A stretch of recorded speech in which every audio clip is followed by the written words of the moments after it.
在地人在地情，继续来讲这个台中的东势林场，阁会当开始看花金菇咯。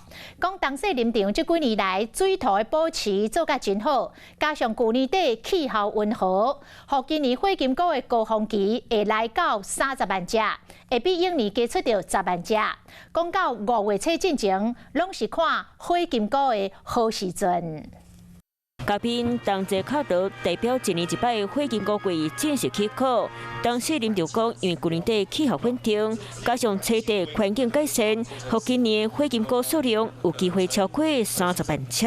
预估我们在4月初会开始慢慢的进入萤火虫的高峰，到4月中旬可以看到20-30万只的黑翅萤。彰化县农会讲，4月中来看花金菇会愈水，今年数量嘛比去年加10万只。